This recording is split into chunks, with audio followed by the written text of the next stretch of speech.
In episode 1, we visited the sheep farm and I'd mentioned that some additional pens were built to help cut sheep out from the herd. Sheep love to cram through open gates, and with the main pen full of sheep this was likely, as I needed 16 sheep for the automated wool farm. How does one cut out one sheep from a herd? Build a few smaller pens, then entice the sheep out from each pen with wheat, closing the gate behind them.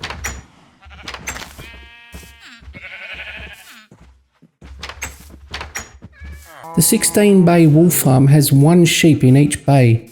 Their life is simple. They eat grass, which instantly grows their woolly coat, which is then instantly cut from them by shears, with the wool blocks being captured by a hopper minecart and deposited into a chest.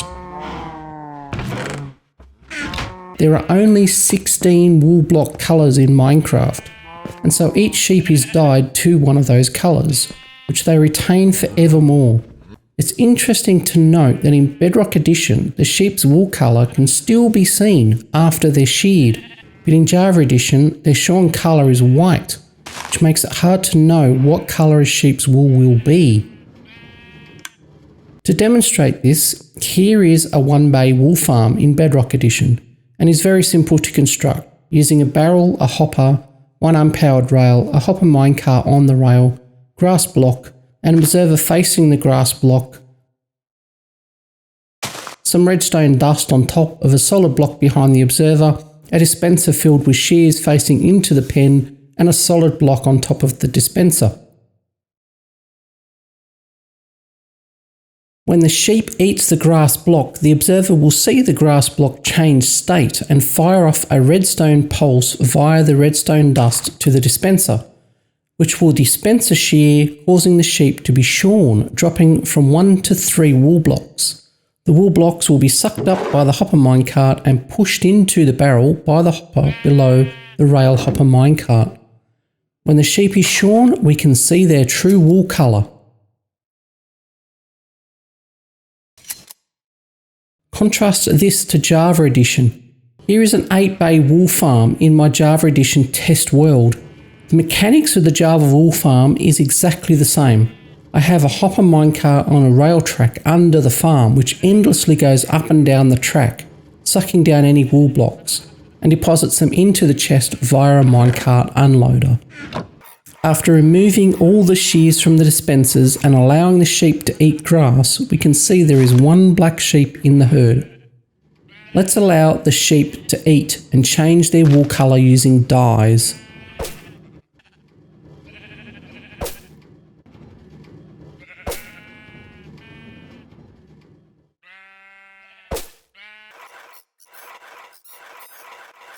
After shearing them, the newly dyed sheep display only white, but will grow their coloured coats once more after eating.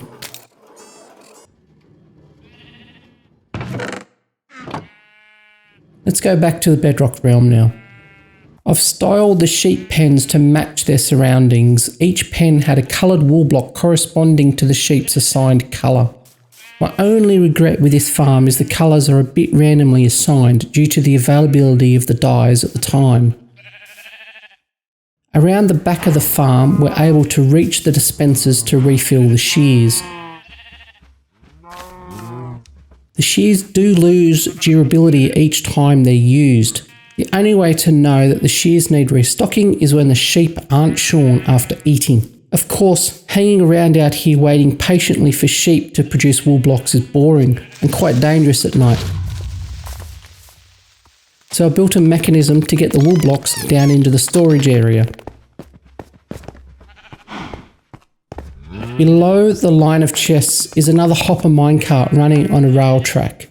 The minecart will suck out the wool blocks from the chests as it goes past and drop them off into a water stream via a minecart unloader system.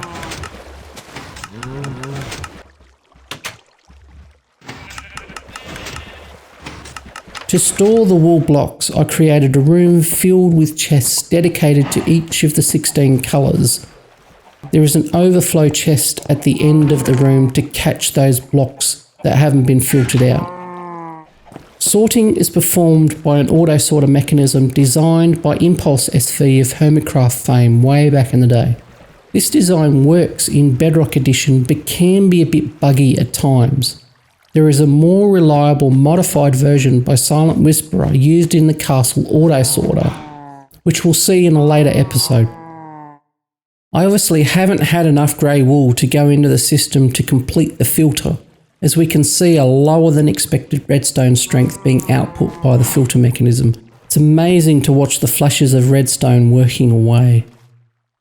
I needed lots of wool in certain colours to complete the library, the mansion builds and later on the castle, so this farm was a must-have to get up and running so early in the game. Behind the Corrales barn is the library. It was the second large build attempted on the realm in the early days and my first freehand build. Well, actually, freehand is a bit of a lie here, as the building was reverse engineered from the library, appearing in Waddle's first Minecraft guide series. He spent 2 episodes building his library and I spent many hours watching the videos and reverse engineering the build to recreate it in this realm. The result was so worth the effort. There are some differences here both internally and externally. I think Waddle's had his library slightly wider and longer. The internal space is spectacular, with the bookcases and armour stands around the main floor and more armour stands on the first floor. The library enchanting area was used for quite some time until I built a villager trading hall. My playstyle now is to buy enchanted books from the villagers rather than rely on luck on the enchanting table in the library.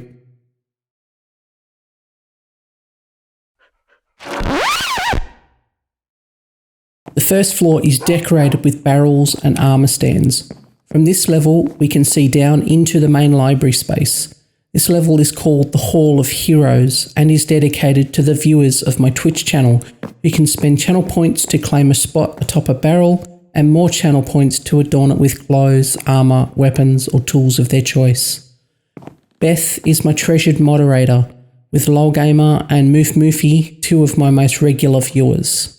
The attic can be reached by a ladder. I had intended to put paintings and such up here, but never got around to it.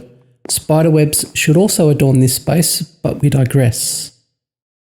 The roof of the library can also be reached by ladder, with the resulting view quite spectacular.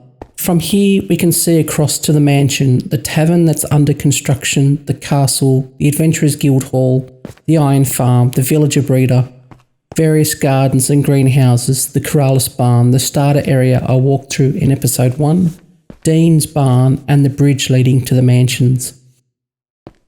The main library floor has rows of non-functional bookcases. To make this a semi-functional space, I added barrels in amongst the bookcases to hold surplus enchanted books and music discs.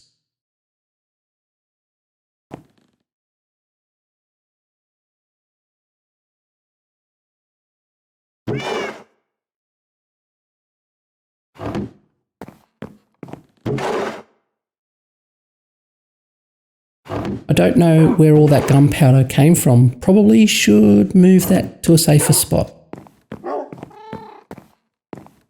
Next to the cartography table is a chest with items one would need to explore.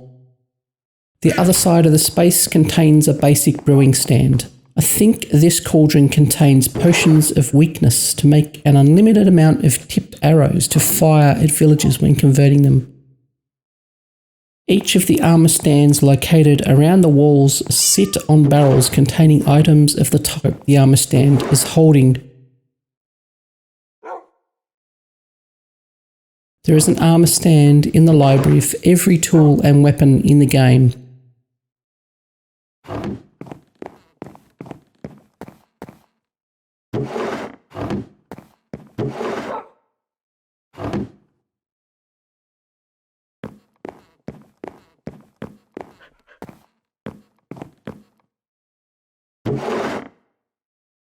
As we can see, there are some really powerful tools hidden within this library.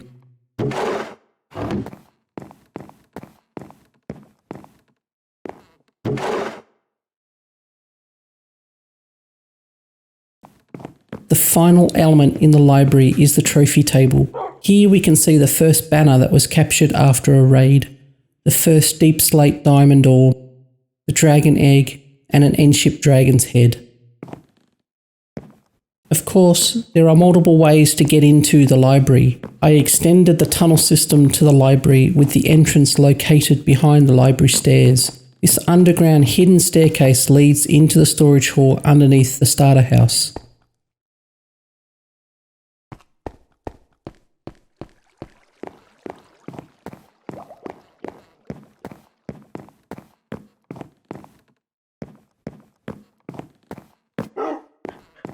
The three dogs we see are Tux, Tridge and Samba. Tux is named after the Red Hat Linux penguin. Tridge is named after Andrew Tridgell, who managed to reverse engineer the SMB protocol, and Samba is Tridge's resulting implementation of SMB, allowing Linux Unix systems to connect to Microsoft Windows-based network drives. The cat has not been named.